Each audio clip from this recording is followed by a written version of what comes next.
Hi. கூகுளில் search பண்ணிட்டு இருக்கும்போது தான் இந்த இடத்த நான் கண்டுபிடிச்சேன். ஸோ இது பார்த்தீங்கன்னா பெங்களூர்லேருந்து ஒரு 95 கிலோமீட்டர்ஸ் தூரத்தில் இருக்குது. ஸோ இந்த இடம் வந்து பார்த்திங்கன்னா கிருஷ்ணகிரியில் இருக்குது. ஸோ இது கிருஷ்ணகிரி மக்கள் எல்லாருக்குமே தெரிஞ்சிருக்கும். லோக்கல் பீப்புள்ஸ் வந்து ரெகுலராக போயிட்டு வர இடம் தான். பட் பெங்களூர் பீப்புளுக்கு தெரிஞ்சிருக்க வாய்ப்பு கிடையாது. ரொம்ப ரேர் தான். ஸோ நான் போகும்போதே பார்த்தீங்கன்னா வேறு யாருமே வரல. ஸோ நானும் என் கூட ஒரு பையன் வந்திருந்தான். ஸோ நாங்கள் 2 பேர் மட்டும் தான் அந்த இடத்துக்கே போயிருந்தோம். இது ஆக்சுவலாக பார்த்தீங்கன்னா நான் ஆகஸ்ட் மந்த்தே நான் போயிருந்தேன். ஸோ அப்போ எடுத்த வீடியோஸ் தான் எல்லாம். பட் அப்போ நான் சின்ன ரீல்ஸ் மாதிரி போட்டிருந்தேன். வாய்ஸ் ஓவர் கொடுத்தா மக்களுக்கு பிடிக்குமா, நம்ம வாய்ஸ்லாம் எல்லோரும் கேட்பாங்களா அப்படிங்கிற டவுட் இல்லை. பட் இருந்தாலும் இப்போதைக்கு ஒரு கான்டென்ட் வச்சு என் ஃப்ரெண்டு கொடுத்ததுனால ஸோ அதனால் போகிறேன். ஸோ இந்த இடம் பார்த்தீங்கன்னா நீங்கள் பெங்களூர்லேருந்து பார்த்தீங்கன்னா வர்த்தூர் டு சர்ச்சாப்பூர் டு பாலூருக்கு அப்புறம் பேரிகை. ஸோ அதுக்கப்புறம் இந்த டெம்பிள் ரீச் ஆனதுக்கப்புறம் ஒரு ஸ்லோ போயிருங்க. அப்போ தான் நீங்கள் வந்து ரொம்ப தூரம் ஹைட்டில் வந்ததே உங்களுக்கு தெரியும். ஸோ இப்போ இங்கே ஒரு குளிப்பு நேர கடை இருக்கும். 10 ரூபா தான். ரொம்ப டேஸ்ட்டாக இருக்கும். நீங்கள் வர வழியில் நீங்கள் இந்த கடையை பார்த்தீங்கன்னா கண்டிப்பாக ட்ரை பண்ணுங்கள். பட் இங்கே வந்து டவர் இருக்காது. ஸோ நீங்கள் கேஷ் ஆகிட்டு வர்றது நல்லது. அந்த அக்கா சட்னி வச்சுருப்பாங்க. ரொம்பவே நல்லாயிருக்கும். 10 ரூபாய்க்கு 4 பீஸ் கொடுப்பாங்க.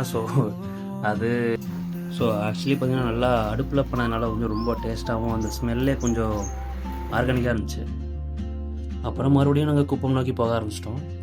ஸோ போகிற இடம் எல்லாமே ரொம்ப சூப்பராக இருந்துச்சு. ஸோ அந்த வீடியோஸ் வந்து நாங்கள் ஷார்ட்டாக போனதுக்காக வந்து என்னோடய ட்ராவலில் வந்து பார்த்திங்கன்னா அந்த ரொம்ப ஃபாஸ்ட்டாக ஃபார்வர்ட் பண்ணியிருக்கேன்.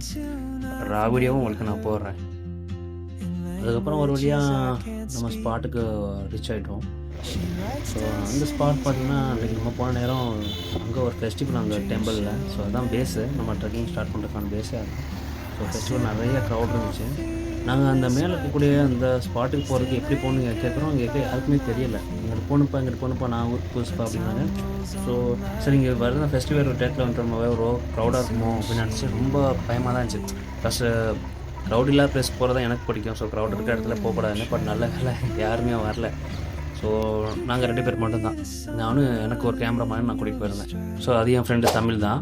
ஸோ அந்த டெம்பிள்லேருந்து லெஃப்ட்டில் பார்த்திங்கன்னா இந்த மாதிரி ஒரு வயல் இருக்கும். ஸோ அந்த வயலுக்கு தான் நீங்கள் வரணும். வந்தீங்கன்னா தான் நம்ம போக வேண்டிய இடத்துக்கு. இதுக்கு நான் முதல் நாளே வந்திருந்தேன். ஆக்சுவலி முதல் நாள் வந்துட்டப்போ ஈவினிங் டயத்தில் வந்தனால வந்து ஒரு 12 எலிஃபெண்ட்ஸ் இந்த ஏரியாவில் இருக்குது. ஸோ போகக்கூடாதுன்னு உள்ளூர் லோக்கல் பீப்புள்ஸே போகிறது கிடையாது அப்படின்னு சொல்லியிருந்தாங்க.